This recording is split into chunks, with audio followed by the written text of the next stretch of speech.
Have you ever wondered what sets elite soccer players apart from other players when it comes to speed, control, and really the agility or their ability to keep their balance on the field and frankly always seemingly playing or hardly ever injured? It's not talent, it's their agility. With their agility is their quickness. In this video, we're going to break down how you can train like a lot of the professional players of this game and bring your game to the next level. Okay, that's really our focus this time. Welcome back to another episode of our discussions here. This is Markens. I'm the guy behind the mygunners here in Central Mass. Today we definitely want to dive into a crucial aspect of soccer, which is agility and quickness. It is often very often overlooked, and I want to dig in a little deeper because of all the benefits that comes with making sure that you implement that into your training. Okay, so these attributes can be the difference between a good player and a great player. The effective training methods can definitely enhance your footwork, your balance, being able to be elusive when we're talking about changing directions, and the first step, explosiveness. So it's a fun discussion for sure. It can certainly enhance your game overall, especially when you're playing in tight spaces. And we also know that those who do have that agility tend to be injured a lot less than the other players. All right. So what is this word agility? The agility is just the ability to change directions very quickly and efficiently, where you have to be elusive without losing your balance or losing the ball or injuring yourself.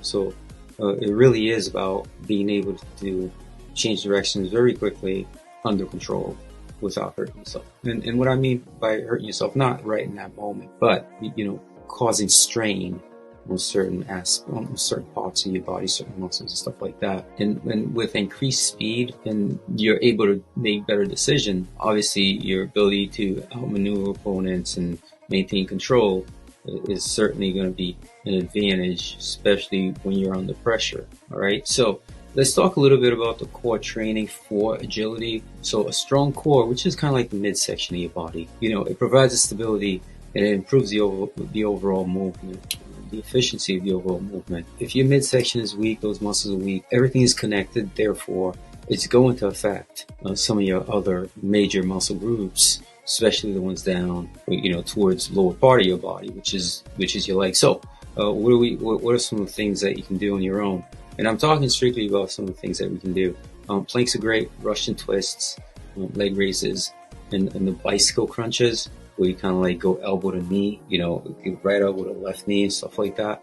Those are great because it certainly addresses these areas, and you keep strengthening these. It's a key component. I know for young players in general, having a strong core is going to prevent you from suffering, the nagging injuries, but certainly in certain players, and sometimes it is very prevalent in young women players, it also prevents the ACL tears and stuff like that. So that's an important part. The next part will be the plyometrics for explosive and power. Plyometrics is just involves explosive movements. When you're doing like explosive movements, asking a lot of your muscles to explode in a very short time and burst. Okay, so some of these exercises are box jumps, depth jumps, lateral jumps, or single leg hops. So anything where you're getting lower and you're jumping out of it. We do a lot of jump squats. I always tell my players, pretend you're sitting in that chair and jump out, right? As soon as your butt hits that chair, right, jump up, vertically jump as explosively as you can while keeping your back straight. And then, looking upwards will help you keep your posture. Those things are very helpful.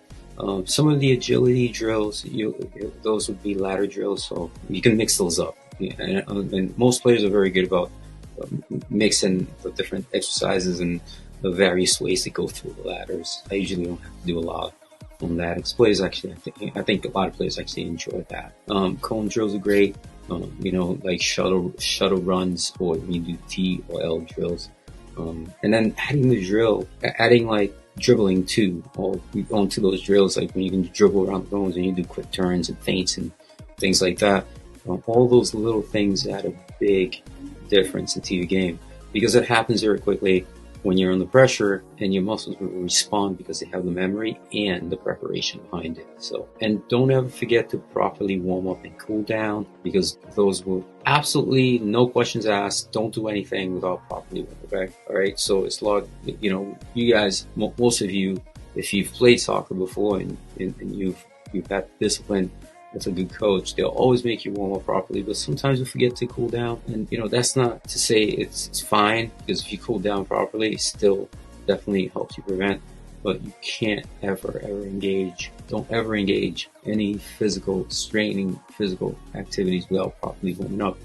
And I say that because if you're playing in the fall, where we are in the Northeast, you're really playing for 2 months, maybe 2 months plus a week or two. If you sustain a bad, let's say, major muscle injury, you're going to be gone and out of commission for like 6 weeks or so, 4 weeks, 6 weeks. Because when you do get back after those 4 weeks, you're still not 100%. Now, half your season's already gone. Why would you do that? Why would you risk that? So, a little bit like cardio stuff, dynamic stretching, before, always do it dynamic. And it just means that when you're warming up, just make sure you're in motion. And then when you do cool down, you can be a little bit more, mobile, or you can be a little bit more static, where you're not moving as much. But regardless, it's super important to make sure those things are done, especially the warming up. So always make sure you implement some of this into your training. If you incorporate that into your training, it is only going to make you more elusive when you play out there, sharper when you're on a dribble, when you have to, escape pressure, and certainly it'll improve your ability to stay on the field.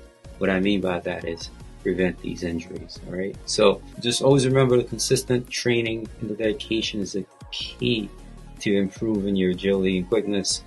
And so always implement that. Keep training, stay focused, and let's make sure that you keep elevating your game every time you get an opportunity to. So thanks for watching. We'll see you on the next one.